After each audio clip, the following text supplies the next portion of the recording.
پر درود پاک بھیجو، میرے محبوب کی ذات پر درود پاک۔ گویا کہ رب نے اپنے ساتھ مخلوق کو شریک کر لیا، اس میں کوئی شک تو نہیں ہے۔ رب نے اپنے ساتھ مخلوق کو شریک کر لیا۔ یہ تو آپ علماء سے متعدد بات آپ نے سن رکھا ہوگا، لیکن ایک بات میں جو کرنا چاہ رہا ہوں، ایک اور کام ہے جس میں اللہ نے اپنے ساتھ مخلوق کو شریک کیا، ایک اور کام بھی ہے۔ وہ کون سا ہے میں آپ کو بات کرتا جاؤں۔ ایک اور کام ہے جس میں رب نے اپنے ساتھ مخلوق کو شریک کیا ہے، وہ کام یہ ہے جو حدیث پاک میں نے پیش کیا، حدیث قدسی۔ سرکار فرماتے ہیں کہ اللہ فرمائے گا جبرائیل انی احبہ فلانی، مجھے فلاں بندے سے محبت ہو گئی ہے، باری تعالیٰ میرے لیے کیا حکم ہے؟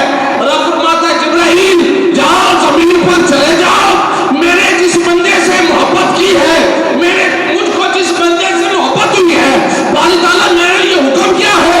رب فرماتا ہے جبرائیل زمین پر چلے جاؤ اور جا کر جس بندے سے مجھے محبت ہوئی ہے، پاک طیب اور طاہر دلوں میں، اب تم جملہ سنیے گا، پاک طیب اور طاہر دلوں میں میرے اس ولی کامل کی محبت کو ڈال دیا جائے۔ پاک دل، ہر دل کی بات نہیں ہے یہاں پر، صرف جو پاک دل ہے۔ اللہ فرماتا ہے جبرائیل میرے اس بندے کی محبت، خواہ اس کا نام علی حجویری ہو، خواہ اس کا نام فرید الدین گنج شکر ہو، خواہ وہ معین الدین اجمیری ہو، خواہ وہ ہند الولی ہو، خواہ وہ غوث جلی ہو، یا وہ مہر علی ہو، یا وہ مولا علی ہو، اللہ فرماتا ہے جبرائیل جاؤ کہ میرے وہ لوگ جن سے مجھے محبت ہوئی ہے، مخلوق خدا کے دل میں میرے ان بندوں کی محبت کو ڈال دیا جائے۔ تو لہٰذا ایک کام میں اللہ نے درود میں اپنے ساتھ شریک کر لیا، اور ایک دوسرا کام یہ ہے جس بندہ خدا سے اور رب کو محبت ہوئی ہے، اللہ فرماتا ہے جبرائیل جا کر اس بندے کی محبت بھی پاک دلوں میں، گویا کہ اس میں بھی محبت میں بھی اللہ نے مخلوق کو اپنے ساتھ شریک کر لیا۔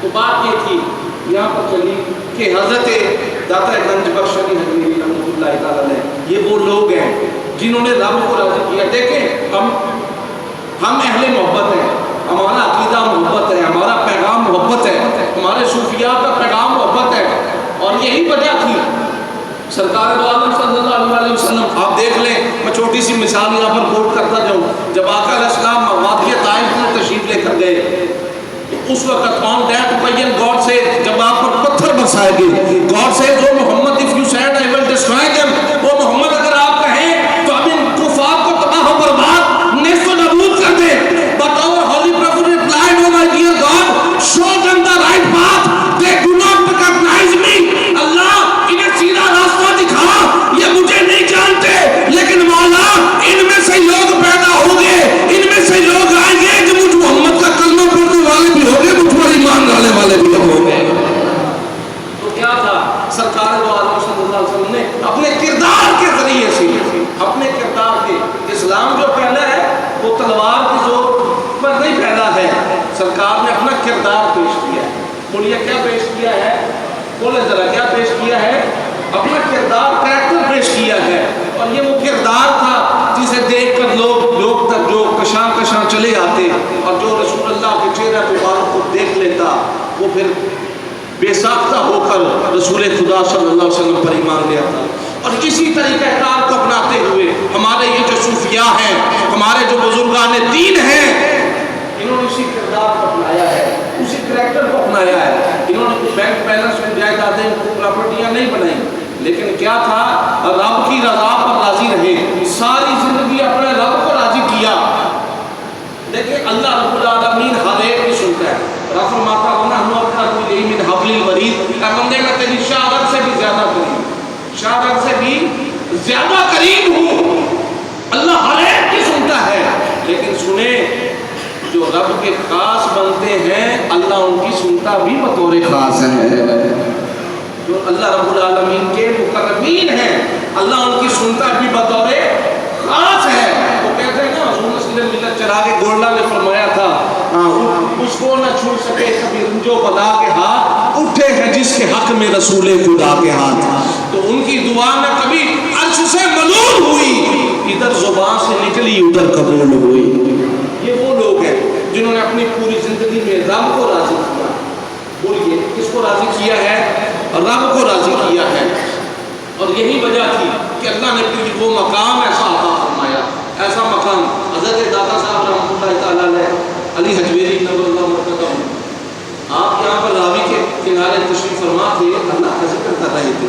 قریب سے ایک میں کرامت آپ کی عرض کرتا جاؤں تو قریب سے ایک ہندوؤں کی بارات گزری تو وہ راستہ بھول گئے.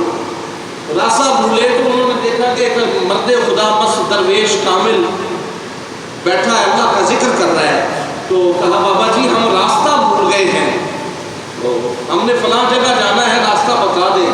اب دیکھیں آپ بھی اس وقت اللہ کی بارگاہ میں حاضر تھے, فقیر کی موج تھی. حضرت دادا گنج بخش علی حجویری نور اللہ مرکزہ, آپ نے ارشاد فرمایا اب جملہ سن کے آپ سبحان اللہ کہہ دیجئے گا, مجھے بھی حوصلہ ہو جائے. یقیناً ہماتن گوشت ہو کر بیٹھے, ہماتن گوشت ہو کر بھی سن رہے ہیں. حضرت دادا گنج بخش علی حجویری نور اللہ تعالیٰ علیہ کہا بابا جی ہم راستہ بھول کے, راستہ بتا دیں. آپ نے فرمایا راستہ بتا دوں یا راستہ دکھا دوں؟ راستہ بتا دوں یا راستہ دکھا دوں؟ انہوں نے کہا یار یہ بات کو سمجھ میں آتی ہے کہ راستہ بتا دوں, یہ تو ہر کوئی بتا سکتا ہے کہ آپ ادھر سے دائیں جائیں پھر بائیں جائیں پھر آگے سیدھا چلے جائیں تو فلاں آپ کی منزل ہوگی, فلاں راستہ ہوگا, یہ تو ہر کوئی بتا سکتا ہے. تو بابے نے بات بہت بڑی کرتی ہے. تو بابا جی نے یہی گل ہے, اگر آپ یہ کہتے ہیں کہ راستہ دکھا دوں تو پھر بتانے کو رہنے دیں, آپ ہمیں راستہ دکھا دیں, آپ ہمیں راستہ دکھا دیں, بس اتنا کہنا تھا.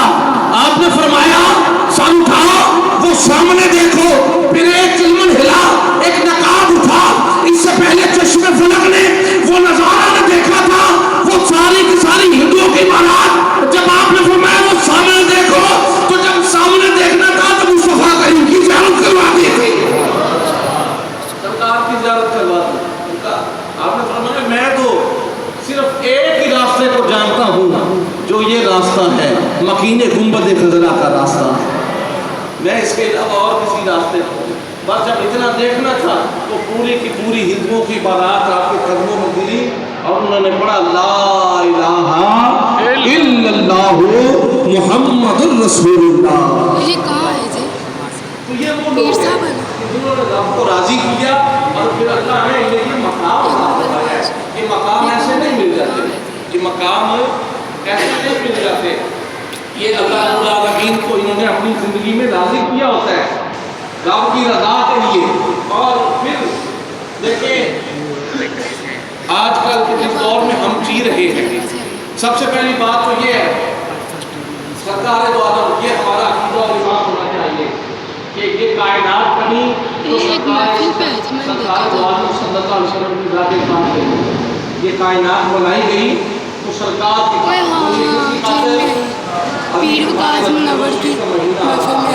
تو یہ کائنات بنائی گئی تو ذات مصطفیٰ کی خاطر.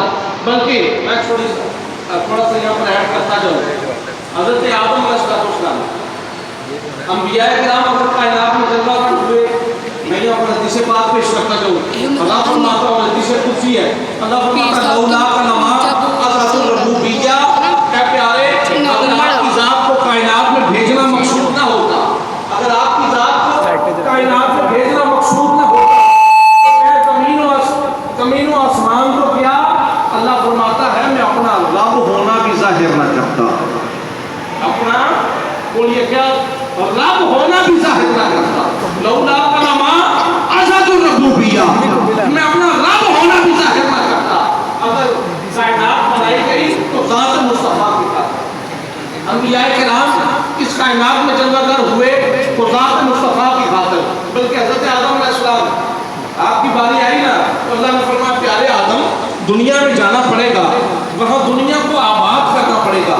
حضرت آدم عرض کرتے ہیں مولا جو تیری رضا وہ میری رضا. محبت سے کہتے سبحان اللہ. مولا جو تیری رضا وہ میری رضا. باری آئی جناب ابراہیم خلیل اللہ کی, اللہ فرماتا پیارے ابراہیم دنیا میں جانا پڑے گا, وہاں کعبۃ اللہ کی تعمیر کرنا پڑے گی. حضرت ابراہیم عرض کرتے ہیں مولا جو رضا وہ میری رضا، مولا جو تیری رضا وہ میری رضا۔ باری ہے جناب اسماعیل ذبیح اللہ کی، اللہ فرماتا پیارے اسماعیل دنیا میں جانا پڑے گا، دنیا میں جانا پڑے گا، وہاں چھری کے نیچے آنا پڑے گا۔ اللہ چھری کے نیچے بولیے آنا پڑے گا۔ حضرت اسماعیل عرض کرتے مولا جو تیری رضا وہ میری رضا۔ باری آئی جناب یعقوب علیہ السلام کی، رب فرماتا پیارے یعقوب دنیا میں جانا پڑے گا، وہاں بیٹے کی جدائی کی خاطر آنسو بہانا پڑیں گے۔ آپ عرض کرتے مولا جو تیری رضا وہ میری رضا۔ باری آئی جناب یوسف علیہ السلام کی، اللہ فرماتا پیارے یوسف دنیا میں جانا پڑے گا، وہاں دنیا میں جانا پڑے گا، وہاں مصر کے بازاروں میں بکنا پڑے گا۔ آپ عرض کرتے مولا جو تیری رضا وہ میری رضا۔ باری آئی جناب موسیٰ کلیم اللہ کی، اللہ فرماتا پیارے موسیٰ دنیا میں جانا پڑے گا، وہ میرے دیدار کے لیے کوہ طور پہ آنا پڑے گا۔ میں نے ان کا سنا، میں نے پیٹ جگہ کی زیارت کر رکھی ہے۔ حضرت موسیٰ علیہ السلام کی باری آئی موسیٰ دنیا میں جانا پڑے گا، وہاں میرے دیدار کے لیے کوہ طور پہ آنا پڑے گا۔ میں کہوں اللہ ترانی موسیٰ تو میرا دیدار نہیں کر سکتا، پھر بلند کے جانا پڑے گا، پھر دیدار کے لیے آنا پڑے گا۔ آپ عرض کرتے مولا جو تیری رضا وہ میری رضا۔ باری آئی جناب عیسیٰ علیہ السلام کی، اللہ فرماتا پیارے عیسیٰ دنیا میں جانا پڑے گا، وہ مردوں کو تم بسم اللہ کہہ کر زندہ کرنا پڑے گا، بیماروں کو شفا دینا پڑے گی۔ آپ عرض کرتے مولا جو تیری رضا وہ میری رضا۔ آلغاز جناب آدم سے جناب عیسیٰ تک ہر نبی یہ کہتا رہا کہ رب راضی ہو جائے، رب راضی ہو جائے، اب کوئی بندہ خاموش نہ رہے، ہر نبی یہ کہے کہ رب راضی ہو جائے۔ لیکن جب باری آئی آمینہ کے لال کی، عبداللہ کے دلہ یتیم کی، اب خدا کہہ رہا ہے میرا مصطفیٰ راضی ہو جائے۔ سبحان اللہ۔ خدا کہہ رہا ہے میرا مصطفیٰ راضی ہو جائے۔ تو بات یہاں سے چلی تھی کہ جنہوں نے راضی کر دیا، یہ تو پر دم ہے، انبیاء کرام کو معصوم نہیں کھاتا ہے، لیکن جو اولیاء کرام ہیں